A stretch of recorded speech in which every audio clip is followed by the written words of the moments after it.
Voilà, chers frères et sœurs, soyez abondamment bénis. Que la grâce du Seigneur soit sur vous. Aujourd'hui, nous sommes dans le livre de Matthieu, chapitre 21. Et comme vous le savez, nous sommes en train de faire une étude, chapitre par chapitre, de tout le livre de Matthieu. Donc, nous avons eu à faire plusieurs séances, depuis le premier chapitre jusqu'au chapitre 20. Et donc, aujourd'hui, nous sommes dans le chapitre 21. Notre objectif, comme j'ai l'habitude de le dire, c'est vraiment de permettre à tous les nouveaux convertis, à tous nos frères et sœurs qui lisent ce premier évangile de la Bible, de vraiment comprendre ce qu'ils lisent, de vraiment connaître beaucoup de vérités. Et je pense que si on finit cette étude-là, déjà, beaucoup de personnes pourront facilement comprendre l'évangile de Marc, pourront facilement comprendre l'évangile de Luc, parce que c'est pratiquement les mêmes choses qui se répètent dans ces trois évangiles. Amen. Voilà, donc quand nous commençons à partir de Matthieu chapitre 21, le verset 1er, voilà ce qui est écrit. Lorsqu'il approchait de Jérusalem et qu'il fut arrivé à Bethphagée, vers la montagne des Oliviers, Jésus envoya 2 disciples en leur disant « Allez au village qui est au devant de vous, vous trouverez aussitôt une ânesse attachée et un ânon avec elle. Détachez-les et amenez-les-moi. Si quelqu'un vous dit quelque chose, vous répondrez le Seigneur en a besoin, et à l'instant il les laissera aller. » Or ceci arriva afin que s'accomplisse ce qui avait été annoncé par ce qui avait été annoncé par le prophète. Dites à la fille de Sion, voici ton roi vient à toi, plein de douceur, et monté sur un âne, sur un ânon, le petit d'une ânesse. Les disciples allaient et firent ce que Jésus leur avait ordonné. Ils amenèrent l'ânesse et l'ânon, mis sur eux leurs vêtements, et le firent asseoir dessus. Donc, nous voyons que ce qui se passe ici, c'était vraiment un accomplissement d'une prophétie qui avait été annoncée par le prophète. Donc, et nous l'avons plusieurs fois dit, la vie de Jésus était vraiment une succession de prophéties, une succession de réalisations de plusieurs prophéties de l'Ancien Testament. Sa naissance par une vierge, comme on appelle le fait que Hérode allait chercher à le tuer, le fait qu'il allait être appelé Nazaréen, le fait qu'il allait naître à Bethléem, tout ça, c'était vraiment une succession de prophéties, de réalisation des prophéties bibliques, et même jusqu'à sa mort. Voilà. Donc la vie de Jésus, c'était ça. Donc nous voyons que la naissance, la vie, la mort de Jésus avait été prophétisée par l'Ancien Testament. C'est lui qui était le Messie qui devrait venir. C'est lui qui était le Sauveur qui devrait venir. Même le fait qu'il rentre triomphalement à Jérusalem, assis sur un ânon et une ânesse, tout ça avait été prophétisé à son endroit. Alléluia. Donc vous voyez, frères, et là nous devons aussi comprendre qu'en tant qu'enfant de Dieu, notre vie n'est pas une vie de hasard. Rien n'arrive dans la vie d'un enfant de Dieu par hasard. Aucun malheur n'arrive dans la vie d'un enfant de Dieu par hasard. Aucun bonheur n'arrive dans la vie d'un enfant de Dieu par hasard. Tout ça est planifié et orchestré par Dieu. Même quand un enfant de Dieu meurt comme un martyr, tout ça, ça fait partie du plan de Dieu. Regardez, quand nous lisons l'Apocalypse, nous voyons que quand l'apôtre Jean voit que le 5e sceau est ouvert, il voit les âmes de ceux qui avaient été décapités à cause du nom du Seigneur, à cause de leur témoignage, à cause de la parole de Dieu, et qui réclamaient vengeance sur les habitants de la terre. Et on va leur dire de se reposer jusqu'à ce que le nombre de leurs frères qui doivent être mis à mort comme eux soit atteint. Ça veut dire que même le nombre des chrétiens qui doivent mourir comme des martyrs, ce nombre-là est connu de Dieu. Alléluia. Donc frère, un enfant de Dieu ne meurt pas et ne vit pas par hasard. La Bible dit que le nombre des cheveux de notre tête sont comptés, est connu par Dieu. Voilà. Le nombre de nos cheveux est connu par Dieu. Et il n'y a pas un seul qui tombe sans sa volonté. Alléluia. C'est pour cela que nous ne devons pas craindre. Ni aujourd'hui, ni demain, ni le futur, ni tout ce qui va arriver dans le futur, en bien comme en mal. Nous ne devons rien craindre parce que tout est sous le contrôle du Seigneur. Alléluia. C'est vraiment une grâce et c'est vraiment merveilleux d'être appelé enfant de Dieu. Amen. Donc, les disciples, voilà, les disciples allaient et firent ce que Jésus leur avait donné. Ils amenèrent l'ânesse et l'ânon, mis sur eux leurs vêtements et le firent asseoir dessus. La plupart des gens de la foule étendurent leurs vêtements sur le chemin, d'autres coupaient des branches d'arbres et en jonchaient la route.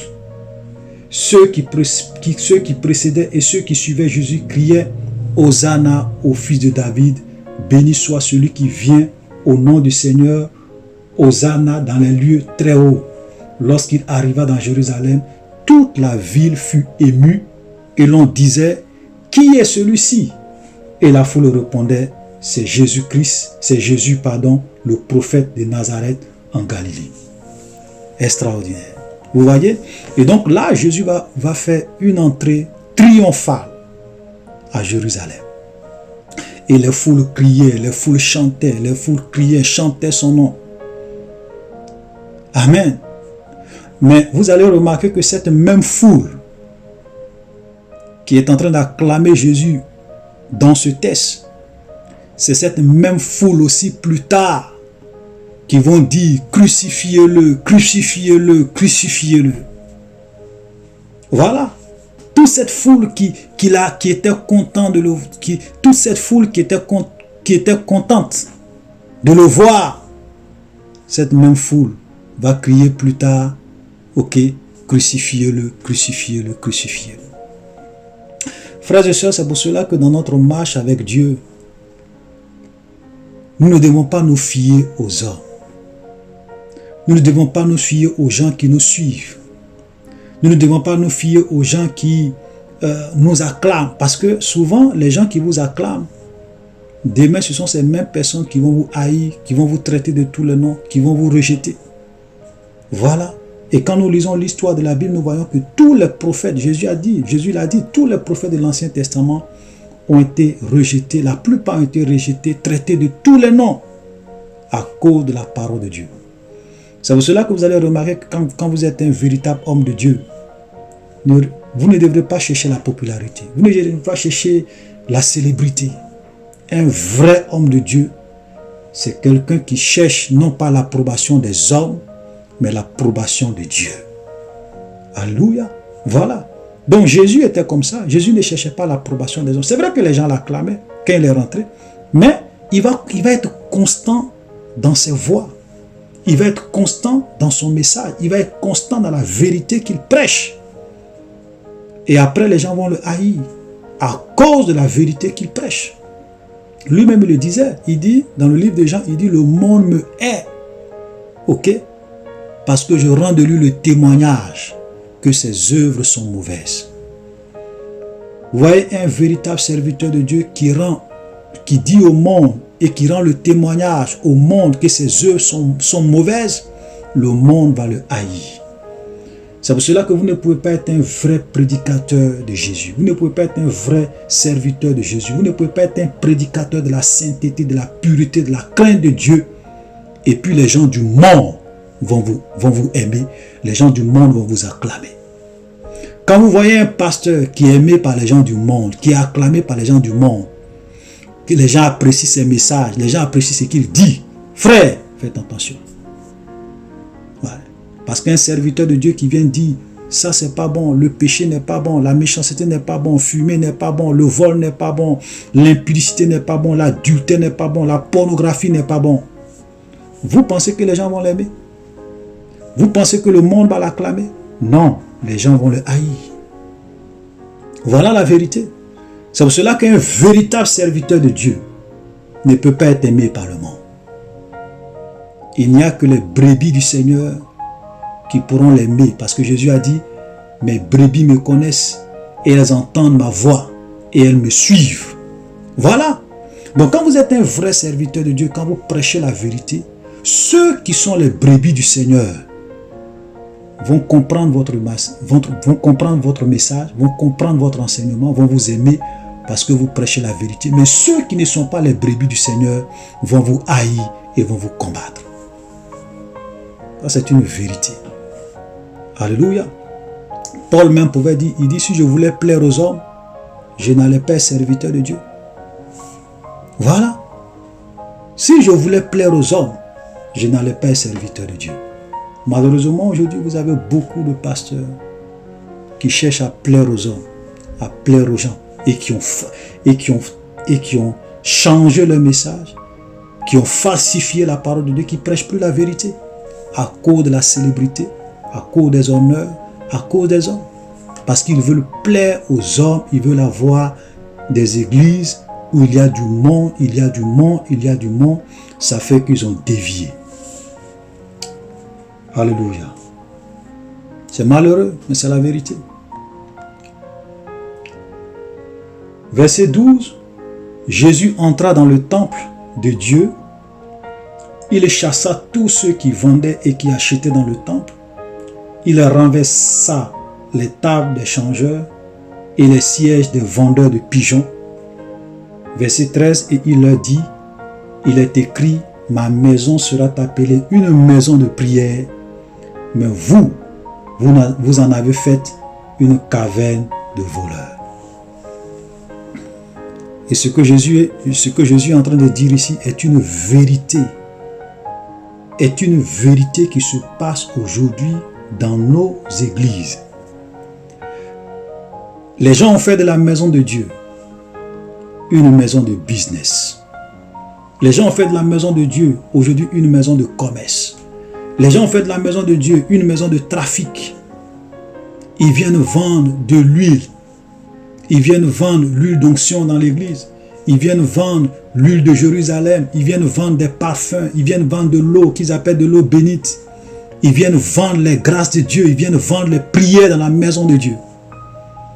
Frères, laissez-moi vous dire aujourd'hui, comme je l'ai déjà dit plusieurs fois, tous ceux qui viennent dans la maison de Dieu et qui vendent de l'huile, et qui vendent de l'eau, et qui vendent des parfums, et qui vendent les prières, et qui vendent les guérisons, ce sont des voleurs. C'est ce que Jésus a dit. Il dit, vous en avez fait une caverne de voleurs. Donc la maison de Dieu, ce n'est pas le lieu où on vient vendre les grâces de Dieu, où on vient vendre de l'eau, où on vient vendre de l'huile. Jésus a dit à ses disciples, vous avez reçu gratuitement, donné gratuitement. Frères et sœurs, je vous en prie, n'achetez rien dans la maison de Dieu. N'achetez rien, que ce soit la prière, que ce soit tous ceux qui viennent vendre des choses, qui viennent vendre les grâces, qui viennent vendre les prières, qui viennent vendre les bénédictions, qui viennent vendre de lui. N'achetez rien. Ce sont des escrocs, ce sont des voleurs, ce sont des brigands. Jésus n'a jamais vendu de l'huile. Jésus n'a jamais vendu des parfums. Jésus n'a jamais vendu de l'eau. Vous n'allez même pas voir dans la Bible un apôtre, un enseignement de Jésus où Jésus lui-même vendre quelque chose de Dieu. Ça n'existe pas. Voilà. Donc aujourd'hui, on voit des chrétiens qui viennent. Non, venez faire des semences pour avoir la grâce de Dieu. Ou bien même quand on arrive à la fin de l'année, les gens disent non, pour sécuriser ton année, viens faire une offrande. Il faut mettre de l'argent dans l'enveloppe pour dire merci à Dieu, pour faire ceci, cela. Venez faire des offrandes, venez faire des semences. Et moi, ce qui me fait mal, c'est souvent le fait que tout ce que les gens donnent, c'est pour enrichir une seule personne, le pasteur. C'est pour enrichir l'équipe du pasteur, c'est pour enrichir le pasteur et sa femme. Ça, c'est grave. Frère, vous voyez, quand vous regardez la manière dont l'église fonctionnait, quand vous lisez le livre des Actes des Apôtres, vous allez vous rendre compte que quand les gens venaient donner leurs offrandes, quand les gens venaient donner leur argent, quand les gens venaient faire des dons à l'église, l'argent, les offrandes, tout ça était pris. Et puis on distribuait ça aux gens, aux femmes, aux veuves, aux orphelins qui étaient dans le besoin. Vous comprenez? Ce n'était pas pour enrichir quelqu'un, ce n'était pas pour enrichir un pasteur, ce n'était pas pour enrichir le staff du pasteur. Mais c'était utiliser. La grande majorité de ce que les gens donnaient était utilisé pour s'occuper des veuves et des orphelins dans l'église, des indigents dans l'église, des gens qui avaient des problèmes, des difficultés. L'église, c'est comme ça l'église doit fonctionner. C'est-à-dire que l'église est une famille. Voilà, donc les offrandes normalement, c'est ce qu'on doit, on doit prendre tout ça pour aider les gens qui sont dans le besoin. Ce n'est pas pour enrichir quelqu'un. Mais malheureusement aujourd'hui c'est le contraire. Tout ce que les gens donnent, ça va dans la poche du pasteur, ça va dans le compte du pasteur. Et ils prennent ça souvent, ils vont faire des voyages en Europe, 2 millions, aller-retour, billet d'avion, 2 millions, ils ont des vacances, tous les frais, souvent 5 millions, sur le dos des pauvres gens de leur église, des pauvres mamans de leur église, des pauvres femmes de leur église. Et pendant ce temps, pendant qu'ils ont une belle vie, ils ont de grosses voitures, ils ont de grosses maisons, les gens, les pauvres de leur église n'ont rien, ils souffrent, ils mendient leur pain, et souvent même, ils sont obligés d'aller s'endetter pour mettre leurs enfants à l'école. Des pauvres veuves de leur église sont obligés d'aller s'endetter pour mettre leurs enfants à l'école. Vous voyez comment c'est malheureux. Frère, l'église ne doit pas fonctionner comme ça. Les offrandes, les dons doivent servir non seulement à soutenir le pasteur, mais aussi à aider les veuves et les orphelins dans l'église. Bon, aujourd'hui, ce n'est pas ce qui se passe. Donc, chers frères et sœurs, je vous en prie, tous ceux qui viennent vendre de l'eau, de l'eau, bien de l'huile, qu'ils appellent l'huile de Jérusalem, l'huile d'onction, ou bien on vient vous dire, venez payer de l'huile. La nuit, vous allez mettre ça sur vous, venez payer des parfums. La nuit, vous allez parfumer votre maison avec, mais vous allez verser l'eau dans votre... C'est de la sorcellerie. Je vais vous dire, c'est du maraboutage. Ce sont des pratiques démoniaques. Et si vous vous livrez à cela, vous allez voir que votre maison va être remplie de démons. Voilà, les démons vont vous posséder, vous allez être envoûtés. Vous n'allez jamais voir un seul passage dans la Bible où on faisait de telles choses. Où les gens venaient payer de l'huile, les gens venaient prendre de l'eau, les gens venaient prendre des parfums pour aller mettre ça dans leur maison. Ça n'existe pas. Nulle part, frère. Ça n'existe pas. Donc c'est de l'escroquerie. Voilà. Vous avez certaines églises où les gens viennent... pour ceux qui veulent avoir les prières de 10 000 francs, venez. Quand on finit de prier pour les gens qui ont donné 10 000 francs, on dit, bon, ceux qui ont 5 000, venez. Les gens viennent, donnent 5 000, on prie pour eux. Après, on dit, bon, ceux qui ont 2 000, venez, on va prier pour vous. Viennent, donnent 2 000, on prie pour vous. Depuis quand on donne l'argent pour prier pour quelqu'un? Depuis quand on paye la prière? Parce que ça, c'est payer la prière, ça, c'est acheter les grâces de Dieu. Frère, c'est du vol. Les gens vous exploitent. Ça veut dire qu'ils jouent sur votre pauvreté, sur votre misère, sur vos problèmes. Et puis eux, ils se remplissent les poches, ils s'enrichissent. Et ils vous font croire que vous allez avoir la faveur de Dieu, vous allez avoir la grâce de Dieu. C'est pour cela que leur jugement sera grave au jour du jugement. Vous savez, je l'ai dit, j'ai dit, les marabouts seront jugés moins rigoureusement que ces faux pasteurs qui viennent au nom de Jésus s'enrichir sur le dos des pauvres chrétiens. Leur jugement sera grave et terrible. Ils ne savent pas dans quoi ils mettent les pieds. Dieu a dit, je ne laisserai pas impuni celui qui prend mon nom en vain. Ça c'est Dieu. Je ne laisserai pas impuni celui qui prend mon nom en vain. Voilà. Donc aujourd'hui, ils s'enrichissent, ils sont contents, ils se trappent la poitrine. Mais ils ne savent pas ce qui les attend au jour du jugement. Ils ne savent pas les conséquences des actes qu'ils sont en train de poser aujourd'hui. Ils vont payer ça très cher. Ils ne savent pas. Alléluia. Et puis je voulais préciser une chose concernant cette pratique d'huile et des huiles d'onction, des huiles. Parce qu'aujourd'hui, on remarque qu'il y a des gens qui prennent de l'huile pour faire des délivrances, qui prennent de l'huile pour consacrer des pasteurs, pour consacrer des prophètes, pour consacrer des diacres dans leur église. Frère, ce n'est pas biblique. Vous n'allez jamais voir dans aucune référence dans le Nouveau Testament où Jésus a pris de l'huile pour consacrer les disciples. Ou bien les disciples ont pris de l'huile pour consacrer des serviteurs de Dieu. Ça n'existe pas. L'onction avec l'huile, ou bien l'huile d'onction que les gens utilisaient pour oindre les sacrificateurs, pour oindre les rois dans l'Ancien Testament, c'était l'image du Saint-Esprit, c'était le symbole du Saint-Esprit. Mais quand on vient dans le Nouveau Testament, vous n'allez jamais voir qu'on prend de l'huile pour oindre quelqu'un. Ça n'existe pas. Ça n'a pas de fondement biblique. Et quand nous lisons, par exemple, regardez, quand nous lisons Hébreux chapitre 10, le verset 1, il est dit, en effet, la loi qui possède une ombre des biens à venir et non l'exacte représentation des choses. Ça veut dire que la loi et les rituels que les gens faisaient dans la loi de Moïse, dans l'Ancien Testament, c'était une image, c'était une ombre des choses à venir. Ok? Et donc quand Jésus arrive, il est l'accomplissement de tout ça.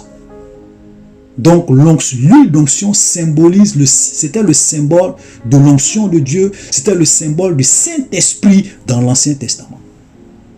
C'est pour cela que vous n'allez jamais voir Jésus oindre ses disciples d'huile pour les consacrer. Mais qu'est-ce qu'il a dit? Il a dit, restez à Jérusalem jusqu'à ce que la puissance de Dieu vienne sur vous, jusqu'à ce que le Saint-Esprit vienne sur vous. Parce que l'onction, c'était le Saint-Esprit. Voilà. La consécration, c'était l'onction et la plénitude du Saint-Esprit. Voilà, donc tous ces gens qui viennent font des consécrations de prophètes, de pasteurs en versant de l'huile sur la tête des gens. Ce n'est pas biblique. Ce n'est pas de Dieu. Voilà. Et souvent, quand les gens font ça, ils vous envoûtent. Aujourd'hui, vous avez, quand on regarde beaucoup de cérémonies d'ordination des pasteurs, on a l'impression que ce sont des cérémonies de consécration à des loges sataniques, ou bien à des loges de la franc-maçonnerie, à des loges occultes. Frère, montrez-moi une seule référence dans la Bible où vous voyez Jésus, ou bien un apôtre de Jésus, oindre, ou bien consacrer un pasteur, consacrer des apôtres, consacrer des diacres, ou bien consacrer n'importe qui dans une fonction de l'église en versant de l'huile sur sa tête pour le consacrer. Ça n'existe pas. Nulle part. Vous n'allez voir ça. Dans le Nouveau Testament, nulle part. Voilà. Et puis il y a des gens qui viennent qui disent non, l'huile d'onction, l'huile d'onction. Je vais vous dire, comme je l'ai dit, l'huile c'était l'image du Saint-Esprit. Et quand nous venons dans le Nouveau Testament, l'huile était utilisée uniquement que pour oindre les malades, pour prier pour eux afin qu'ils soient guéris. On n'a jamais utilisé de l'huile pour chasser les démons. On n'a jamais utilisé de l'huile pour avoir les faveurs de Dieu, pour se pommader avec, pour avoir la faveur de Dieu, pour avoir un mari, pour avoir la chance, pour avoir le bonheur, pour avoir la fécondité. Nulle part dans la Bible. Ça, ce sont des séances d'envoûtement. Quand vous payez ces huiles-là, vous allez vous faire envoûter. Vous allez être possédé par des démons. Je vais vous lire quelques références dans la Bible. Quand vous lisez l'utilisation de l'huile, ou bien lorsqu'on parle de l'huile dans le Nouveau Testament, c'est soit pour symboliser le Saint-Esprit, ou bien soit pour prier, pour guérir les malades. Jacques chapitre 5, le verset 14 dit, « Quelqu'un parmi vous est-il malade? Qu'il appelle les anciens de l'église et que les anciens prient pour lui en loignant d'huile au nom du Seigneur. » Vous comprenez? Ça veut dire que quelqu'un est malade. Il appelle les anciens de l'église. Les anciens de l'église viennent. Et les anciens de l'église prennent l'huile pour le oindre. Est-ce qu'ici on a dit qu'ils doivent acheter de l'huile? On a dit qu'il y a une huile spéciale qu'on doit les payer? Est-ce qu'on a dit que c'est l'huile d'onction? Est-ce qu'on a dit que c'est l'huile de Jérusalem? L'huile que tu as dans la cuisine que tu prends pour préparer là. Un homme de Dieu conduit par l'Esprit de Dieu, il vient chez toi. Ok, un ancien, tu es malade, on peut prendre ça, peut-être mettre ça, te oindre avec ça, verser ça sur toi, prier pour toi pour que tu sois malade. C'est pour des cas de guérison. Et quand nous venons dans Marc chapitre 6, le verset 13, il dit, il chassait beaucoup de démons, virgule, et il oignait d'huile beaucoup de malades et les guérissait. Vous comprenez? Il oignait d'huile beaucoup de malades et les guérissait. Donc, on utilisait l'huile pour oindre les malades, pour prier pour eux, pour qu'ils soient guéris. On n'a jamais utilisé huile pour chasser un démon. On n'a jamais utilisé huile pour avoir le bonheur. On n'a jamais utilisé huile pour se pommader avec ça, pour attirer la grâce ou bien les faveurs de Dieu, ou bien la bénédiction de Dieu. Ça, c'est de l'envoûtement. C'est pour cela que vous avez aujourd'hui beaucoup de chrétiens, frères, qui sont envoûtés, qui sont possédés. Ils ne savent pas pourquoi ils sont possédés. Voilà les pratiques que vous faites, qui font qu'il y a des démons qui rentrent dans votre vie. Parce que ça ne vient pas de Dieu. Ça ne vient pas de Dieu. Donc vous avez beaucoup de marabouts aujourd'hui, beaucoup de féticheurs qui sont dans l'église et qui envoûtent les gens. Il y a des gens même qui sont là, qui prennent des parfums d'après eux-mêmes pour chasser les démons. Ils prennent de l'eau. Depuis quand vous avez vu Jésus chasser un démon en utilisant de l'eau? Depuis quand vous avez vu un apôtre utiliser de l'eau pour chasser les démons? Voilà. Donc si on est en train de lire la Bible, lisons la Bible et faisons exactement ce qui est écrit. Voilà. Moi je sais quand je lis la Bible, je sais qu'on pouvait utiliser de l'huile pour prier pour les malades. C'est le seul cas que moi je vois où on utilise de l'huile. Ou bien même quand on parle de l'huile, ça symbolisait le Saint-Esprit. Voilà. Et puis ensuite, on n'a jamais vendu ces gens de huile là aux gens. Pour dire, venez acheter de l'huile, venez. Vous avez vu ça? Tous ceux qui viennent vendre des choses dans la maison de Dieu, je le répète, ce sont des voleurs. Frères, n'achetez pas et ne vous rendez pas complice de ces gens. Parce que quand vous allez acheter, c'est comme si vous participez à leur péché. Vous encouragez leur péché. Détournez-vous d'eux. Rien ne doit se vendre dans la maison de Dieu. Jésus a dit à ses disciples, vous avez reçu gratuitement, donnez gratuitement. Alléluia. On va continuer. Je me suis un peu trop attardé sur ça parce que c'est quelque chose qui se passe beaucoup aujourd'hui dans l'église. Voilà. Vous voyez, Jésus leur a dit, vous avez fait de ma maison une caverne de voleurs. La maison de Dieu, c'est une maison de prière où on vient prier pour avoir les grâces, pour avoir la faveur de Dieu, pour avoir la bénédiction de Dieu gratuitement. Gratuitement. Rien ne doit se vendre, rien ne doit s'acheter dans la maison de Dieu. Voilà. Souvent même vous avez des chrétiens, ils pensent que c'est en venant donner leur argent, c'est là que Dieu va les protéger, Dieu va les garder. Souvent, mais les gens, oui, venez faire des semences, venez sécuriser votre année, mettez de l'argent dans votre enveloppe, venez faire une semence pour que Dieu vous garde, pour que l'année qui va commencer, vous ayez la faveur de Dieu. Frère, il y a des... Vraiment, souvent les gens se moquent de Dieu. J'ai envie de dire, ils se foutent de Dieu. Frère, nous sommes des enfants de Dieu. Quand nous avons accepté Jésus, nous sommes devenus enfants de Dieu. Est-ce que vous pensez qu'un papa sur cette terre, pour protéger son enfant, pour bénir son enfant, pour faire des faveurs à son enfant, il va dire à son enfant, viens me donner l'argent, viens signer des alliances avec moi, viens signer des pactes avec moi? Vous avez vu quel papa dit ça à ses enfants? Et Dieu qui est plus bon que tous les papas sur la terre. Vous pensez que Dieu a besoin que vous venez faire des pactes avec lui, vous venez faire des alliances avec lui, vous venez faire des semences pour qu'il vous bénisse, pour qu'il vous donne ses grâces, pour qu'il vous donne ses faveurs, pour qu'il vous donne le mariage, pour qu'il vous donne la bénédiction? Vous pensez que c'est votre argent? Vous pensez que les grâces de Dieu s'achètent? Personne ne peut acheter la bénédiction de Dieu. Personne ne peut acheter la protection de Dieu. Personne ne peut acheter la grâce, les grâces de Dieu. Les grâces de Dieu ne se vendent pas. C'est gratuit. Allez-y dire ça à vos pasteurs. Que la protection de Dieu, la grâce de Dieu, la faveur de Dieu, la bénédiction de Dieu ne s'achète pas, c'est gratuit. On n'a pas, on n'a pas besoin de venir faire une semence. On n'a pas besoin de venir faire un pacte. On n'a pas besoin de venir faire une alliance avec Dieu. Il y a une seule alliance. Écoutez-moi très bien. Parce qu'aujourd'hui, il y a trop des histoires d'alliance dans les églises. Il y a une seule alliance. La Bible dit que Jésus-Christ est le médiateur d'une nouvelle alliance entre Dieu et les hommes. Point barre. Il n'y a plus une autre alliance. Donc tous ceux qui vous invitent à venir faire des alliances de protection, des alliances de sang, ce sont des escrocs. Ce sont des manipulateurs. Ce sont des menteurs. Voilà. Non. Moi, personnellement, je ne cherche pas l'argent de quelqu'un. Donc, ce que Dieu m'a mis à cœur comme vérité, je vous proclame cela. Comme je le dis, je suis un simple frère qui crie dans le désert, afin que ceux qui ont des yeux puissent voir et ceux qui ont des oreilles puissent entendre. Voilà.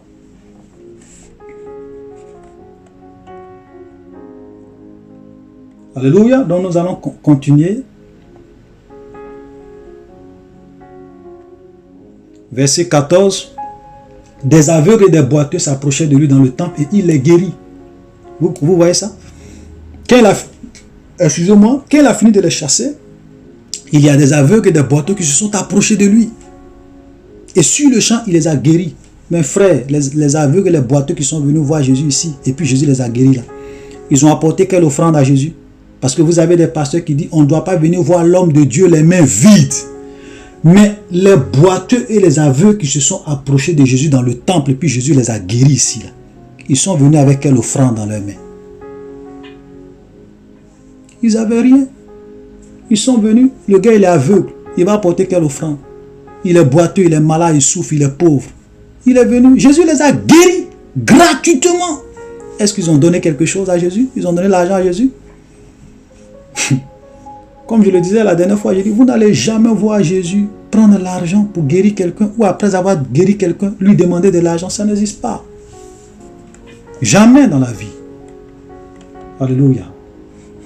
Verset 15, mais les principaux sacrificateurs et les scribes furent indignés à la vue des choses merveilleuses qu'il avait faites et des enfants qui criaient dans le temple Hosanna au fils de David. Vous voyez, des gens, voilà des gens, ils étaient jaloux à cause de tous ces miracles, tous ces merveilles, de ce que les gens vraiment aimaient son enseignement, les gens appréciaient, les gens criaient son nom Hosanna au fils de David.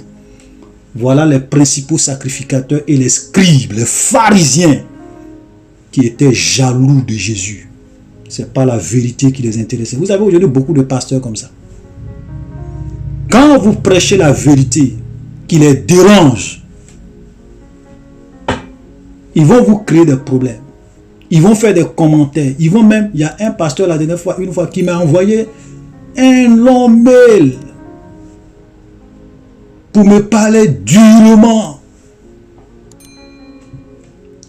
Mais comme je le dis, moi, tout ça, donc j'ai supprimé son mail et puis je l'ai bloqué. Je n'ai pas le temps à perdre. Voilà. Parce que c'est comme ça, vous voyez, les pharisiens, ce que Jésus faisait là, ça les énervait. Ils étaient jaloux. C'est pour cela qu'ils vont crucifier Jésus.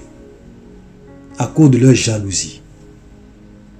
Et vous voyez, ils avaient la Torah, ils avaient la Bible, ils connaissaient les prophéties.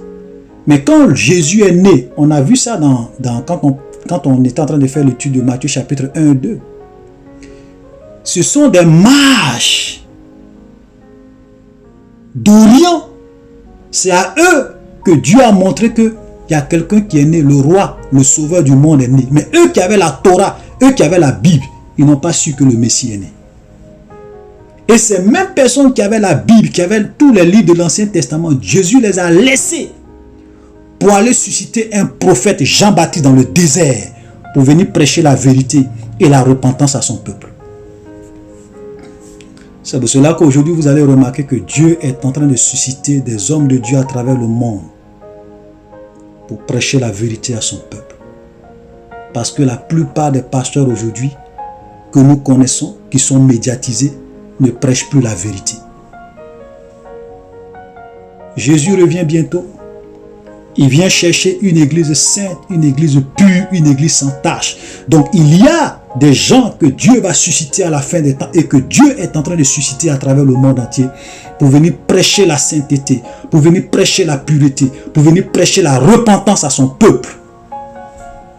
Ce n'est pas des gens qui vont venir vous prêcher la prospérité, la bénédiction matérielle. Alléluia. Donc ils étaient jaloux.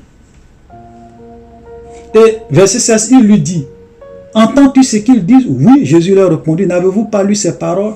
Tu as tiré des louanges de la boue des enfants et de ceux qui sont à la mamelle. Voilà. Verset 17, et les ayant laissés, il sortit de la ville pour aller à Béthanie où il passa la nuit. Voilà. Donc Jésus va les laisser, il va aller à Béthanie. Donc Jésus venait, il vient à Jérusalem, il prêche, et puis après il retourne à Béthanie pour passer la nuit. Après il marche encore pour venir. Voilà, vous voyez comment Jésus avait un esprit de sacrifice pour l'œuvre de Dieu. Il guérissait les gens, mais les gens même ne lui disaient pas, Seigneur, viens, tu vas dormir chez moi aujourd'hui, au lieu que tu ailles à Béthanie pour venir le matin, viens. Non, mais Jésus ne se plaignait pas. Il faisait l'œuvre de Dieu avec un esprit de sacrifice. Personne ne m'a dit d'aller habiter, personne ne m'a invité chez lui. Ok, je vais à Béthanie, je vais dans le jardin de Gethsémani, je passe la nuit, et puis je reviens le matin pour continuer à prêcher la parole de Dieu. Voilà un vrai serviteur de Dieu. Voilà la marque des vrais serviteurs de Dieu. Ce n'est pas des gens qui se plaignent. Non, on ne m'a pas logé dans 5 étoiles, on ne m'a pas donné telle offrande, on ne m'a pas donné tel montant pour que je vienne prêcher, donc je ne vais pas. Jamais. Tous les pasteurs qui demandent l'argent ou un certain montant pour venir prêcher, pour venir exercer leur ministère,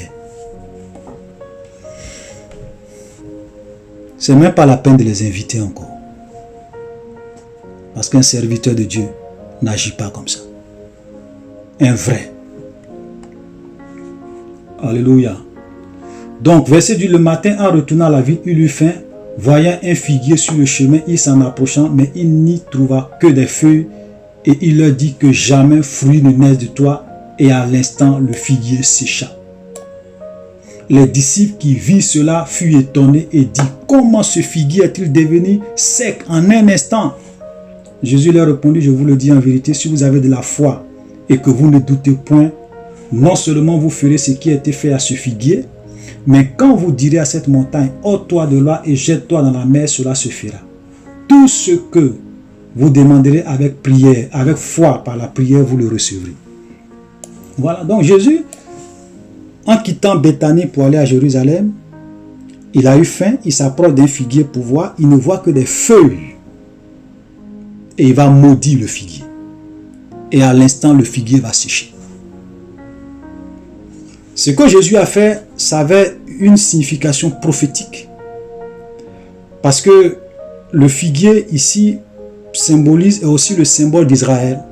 Donc Jésus est venu en Israël, pensant trouver des fruits, pensant trouver le fruit de la sainteté, le fruit de la pureté, de la sanctification. Il n'a vu que des feuilles, des activités, des rituels. Ok, et Jésus va maudire le figuier. Et quand nous lisons plus tard, nous allons voir une parabole qui va même donner aussi par rapport à la vigne. Et il va leur dire, la vigne vous sera arrachée et elle sera donnée à une autre nation qui va porter le fruit. Ok, mais ce qui va nous intéresser ici, c'est l'enseignement sur la foi que Jésus donne. Il dit à ses disciples, si vous avez de la foi, et que vous ne doutez pas, vous pourrez dire à cette montagne, ôte-toi de là et jette-toi dans la mer et cela se fera. Tout ce que vous demanderez par la foi, avec foi, par la prière, vous le recevrez. Maintenant, il est important de savoir c'est quoi la véritable foi. Parce qu'aujourd'hui, malheureusement, les enfants de Dieu que nous sommes, nous avons une mauvaise compréhension de la foi. Voilà.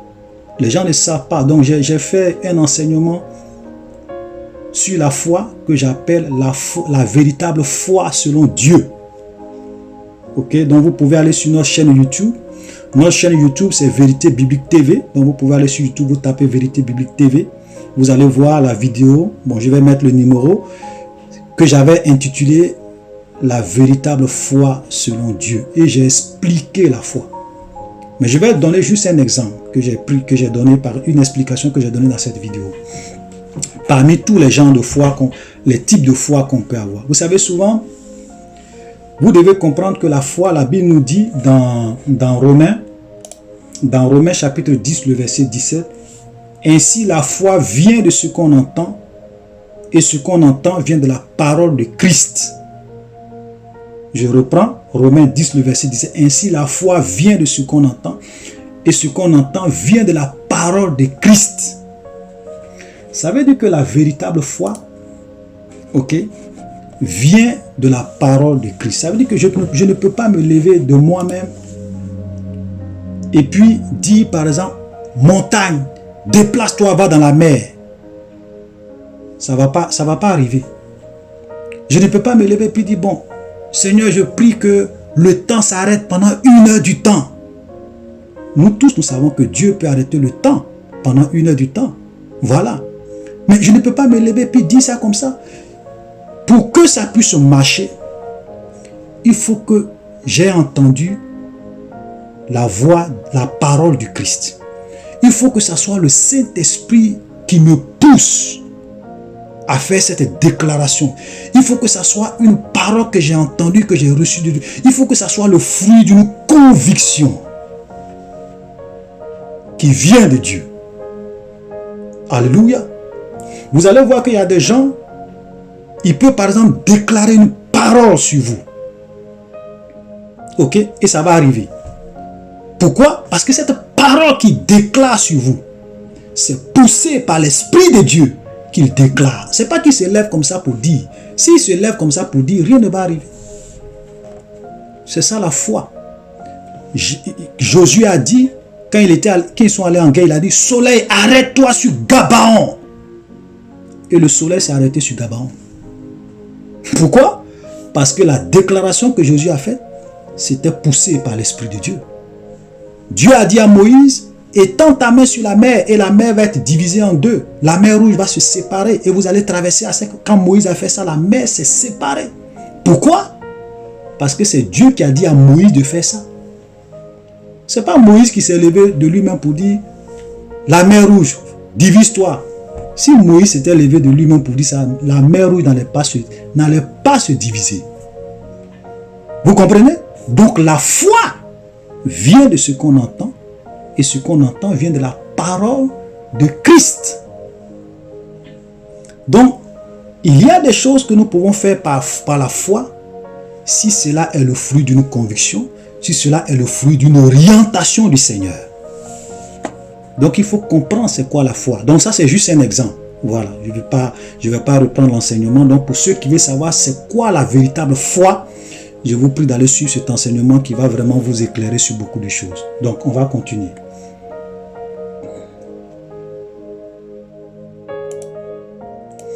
On va continuer, on va s'arrêter. On va lire un dernier paragraphe et nous allons nous arrêter là.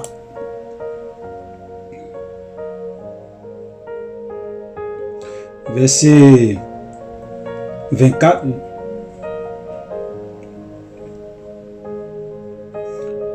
Verset 23, pardon. Jésus se rendit dans le temple et pendant qu'il enseignait, les principaux sacrificateurs et les anciens du peuple viennent lui dire, par quelle autorité fais-tu ces choses? Qui t'a donné cette autorité? Vous comprenez? Jésus se rendit dans le temple et pendant qu'il enseignait, les principaux sacrificateurs et les anciens du peuple viennent lui dire, par quelle autorité fais-tu ces choses et qui t'a donné cette autorité? D'abord, ce que je voulais vous faire remarquer ici, on va s'arrêter là pour ne pas que la vidéo soit trop longue, on va continuer prochainement. Vous allez remarquer une chose, c'est que la Bible dit que Jésus se rendait dans le temple et pendant qu'il enseignait, vous comprenez? Donc Jésus enseignait dans le temple. Jésus enseignait souvent dans les synagogues. Parce qu'aujourd'hui, vous avez des frères qui dénoncent les églises bâtiments. Et souvent, qui dit aux gens, non, les églises bâtiments, ce n'est pas des églises qui sont de Dieu. Ce sont les églises de maison, qu'on doit avoir des églises de maison, les églises bâtiments, tout ça là, c'est pas bien. Frère, faites attention. La Bible dit que Jésus enseignait dans le temple. Jésus n'a jamais condamné le fait que les gens aillent prier dans le temple. Jésus n'a jamais condamné le fait que les gens vont prier dans les synagogues. Non. Mais on voit que quand Jésus est entré dans le temple, ce qu'il a vu dans le temple, c'est ça qu'il n'a pas aimé. Et il a chassé les gens. Donc on peut dénoncer ce que les gens font dans les églises qui ne sont pas la gloire de Dieu. Mais venir dire que les églises bâtiments, les églises de ci, ce n'est pas de Dieu. Frère, ce n'est pas vrai. C'est pas vrai. Même quand on voit Paul, quand vous pouvez lire le livre des Actes des Apôtres, vous allez voir que Paul allait souvent dans les synagogues pour prêcher la bonne nouvelle. Paul même enseignait dans des écoles. Voilà. Arrivé un moment, il y a une école où Paul a séparé les disciples et les enseignants dans les écoles. Voilà, donc ce n'était pas seulement des églises de maison, il y avait des églises aussi d'écoles. Mais pourquoi vous ne parlez pas des églises d'école? Une école, c'est un bâtiment. Voilà. Une synagogue, c'est un bâtiment. Voilà. Le temple, c'est un bâtiment. Voilà, parce que on peut dénoncer ce que les gens font qui ne sont pas la gloire de Dieu, mais sachant souvent raison garder. N'allons pas au-delà de ce que la Bible ne dit pas. Alléluia. Voilà, donc chers frères et sœurs, nous allons nous arrêter là pour ne pas que la vidéo soit trop longue et nous allons continuer prochainement. Shalom.